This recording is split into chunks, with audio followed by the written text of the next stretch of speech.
to my channel. Welcome to today's video. We're going to be talking about this beautiful new release from Bell & Ross, the BR05. And it's kind of a divisive release. It's very popular. It's selling very well from authorized dealers, but there are people that are loving it. And you would count me in that camp. And then there are other people that are shocked at the retail price.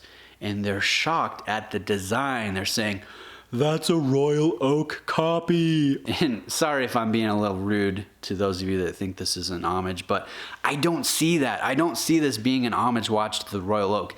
And you can tell me to jump in a lake, but let me tell you why I think that. And let me know what you guys think in the comment section. But I look at this and I see Bell & Ross design DNA. They've been making square watches for years. They've been making watches that carry the screws on the case for years. And I know the AP Royal Oak came out in 1972. It's probably the most famous steel sports watch out there that has 3 hands and a date, that has an integrated bracelet. But just because a watch has an integrated bracelet or just because it has some screws on the case or on the bezel does not mean that it's a Royal Oak copy, in my opinion. I look at this and I see the BR01 and the BR03, of which I've owned the 03 personally. This is still, this is a square watch from Bell & Ross. It's nothing groundbreaking, in my opinion, at least when it comes to the design. It's square, it's not rectangular, it's not angular, it's not octagonal. It doesn't have the tapisserie dial. I mean, I guess you could say, yes, the handset, very similar to the handset on the AP, but in my eyes, no, I don't think it's a copy. I don't even think it's necessarily an homage. It's very much Bell & Ross in my opinion. Hey, let's talk about some other first impressions. When I unboxed this, again, I've owned the BR03, and when I unboxed this, I was expecting a slightly bigger watch. Square watches, they feel a little bigger than their dimensions. Usually, I mean, I've owned the Cartier Santos XL. That was a tank of a watch, rectangular and square. But this doesn't quite have that. I'm not sure what it is, but it has a more diminutive feel, and it's a really good thing here on this watch. Sometimes watches, when they're smaller than you expect, that's not a good thing, but in this one, it is a good thing. It's just the right size in my opinion.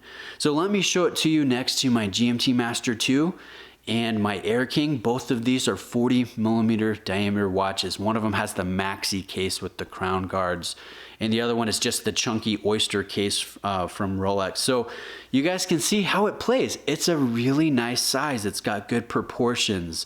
I like how the dial, it's a sunray dial, but the chapter ring also matches the dial, and that helps. I think if that was metal, if it was polished, it would cheapen the look and it would make the dial look even smaller, which I don't think would work well. So there's good attention to detail found throughout. Yes, the screws on the top of the bezel, they do align so that the center portion is on line with the center axis of the watch, where the hand stack comes out of the dial. That is a nice touch. If you look at the applied markers are just, oh, they're beautiful, and they take the watch up to the next level. When I had the BR03, I mean, yeah, it was tooly, it was cool, but it just didn't quite have the magic that this one does, with how that dial changes colors, the applied markers, the framed window that has the blacked out date wheel. This is a nice execution. The details are here. Take a look at these crown guards. We have crown guards that are bolted onto the case with, again, polished screws, which I like. But I will say they make operating this fairly small crown a little difficult, especially if you have larger fingers like I do. It's kind of a pain to set the time, to hack the movement, and all that stuff. So that could be an area of improvement, is just ease of use. But I'm going to nitpick here again. Another negative aspect would be the luminescence. Bell & Ross is using just plain C1 from Super Luminova. It doesn't last very long, guys. So it'd be nice to see BGW9, something that has a little bit more longevity to it. This is a sport watch after all. It's got 100 meters of water resistance and a screw down crown. So it'd be nice to have more sport watch like lume, if that makes sense. Let's take a look at the movement real quick. through this exhibition case back. Correct me if I'm wrong, but I don't think Bell & Ross has done an open case back on one of their standard square watches like the 01 and the 03. They may have done a couple limited editions here and there, but it's nice to see. What the movement is a Sellita SW300, heavily modified, obviously. We're looking at an entirely matte finish for most of the components, which actually looks really sharp. And then you have a full rotor covering the movement, skeletonized with a little bit more mass on one side so it can still rotate around and wind the mainspring. But it has a fun look. It has an individual, distinct look and feel to it. It is almost, I don't know, it's almost industrial looking, which I think matches the cockpit instrument design theme that Bell & Ross is going with very well. Like, I love a good traditionally finished watch with perlage work, Geneva striping, thermally tempered screws, but this one being matte, being skeletonized, I don't know, I think it works really well in this instance. Now, I know some of you will say, I can't believe they're using a Sellita in a $5,000 watch. My Steinhardt has an ETA 2824 too. Okay, let's talk about that a little bit.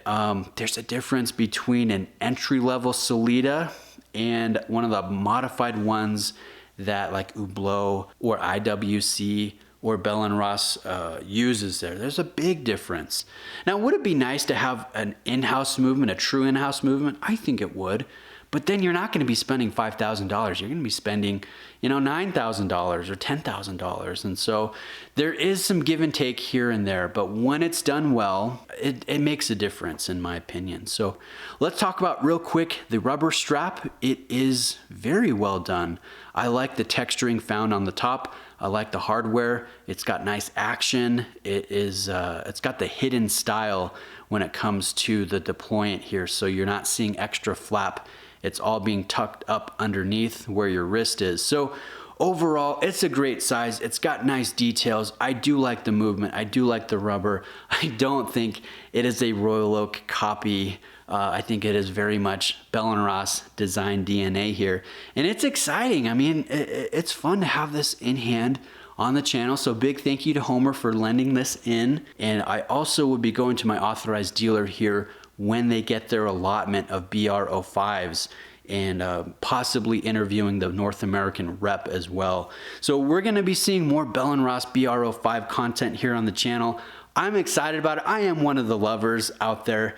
Maybe I'm a little bit biased, but I think it's a real exciting release. And I can't wait to see the Sunray Blue dial on the integrated bracelet, the silver dial.